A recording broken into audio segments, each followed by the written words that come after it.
Magkano daw yung reservation sa pagkuha ng bahay kay Pag-ibig? So, ang reservation po natin is hindi nakadepende sa ano natin. Kung baga, halimbawa, kunyari, magsabi ako ng 5,000. Hindi po yun sa ganon.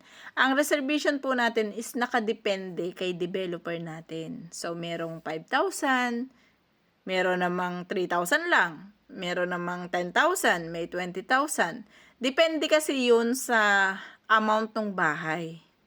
Minsan kapag, halimbawa, kunyari, kagaya nung duplex, ganon, pwede mo siyang maanuhan ng bahay na, yun sa akin kasi is 10,000 before. Meron din naman na 5,000, meron naman na 20,000. So, sa partner ko is 20,000 yung kanya na I think na reservation niya. And then, after niya, is magkano naman yung ating equity. Ang equity po ay magbabase yan sa computation na ibibigay sa inyo. Mahalaga na yung kunin yung agent sa pagkuha po ng bahay is yung hands-on. Hands-on in a way na nakatutok talaga sila sa inyo. Tutulungan nila kayo hanggang sa ma-turnover yung susi ng bahay nyo. So, pinaka the best way guys ng pagkuha ng agent nyo is yung talagang makikita nyo na alam niya talaga yung pasikot-sikot. Kasi guys, hindi lahat kasi ng mga agent is nakakuha na ng bahay. So, hanap ka ng agent na talagang kapag binatuhan mo ng tanong, is meron talaga siyang isasagot sa'yo.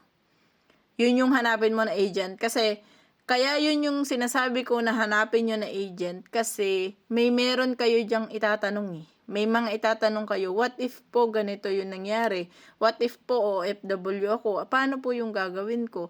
What if po na yung SPA ko ganito ang sitwasyon? Ano po yung gagawin ko? What if gusto ko na paupahan yung bahay? Paano po kaya yung design na gusto kong gawin? So, isa yan sa mga pwede na maging mindset nyo sa pagkuha ng tamang agent.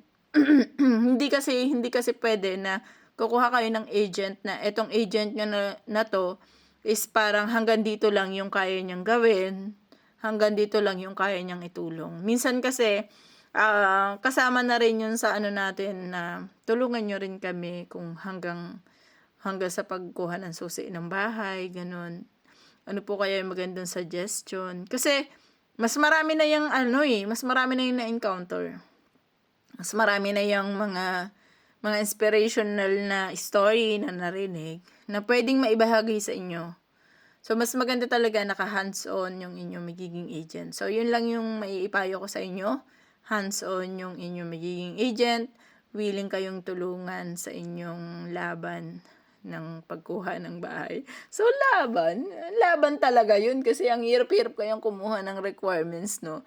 Tapos, bukod pa sa ang hirap kumuha ng requirements, syempre, may monthly ka palaging babayaran. Ang kagandahan lang nun, nakikita mo na, monthly, nagbabayad ako ng, halimbawa, is 8,000 monthly. So, doon sa kinikita mo, may sure ka na kaagad na, 8,000 monthly yung binabayaran ko. Parang may investment ka na nakalagay na 8,000 monthly. So, di ba? Okay din yun. Okay din yung mindset na ganun.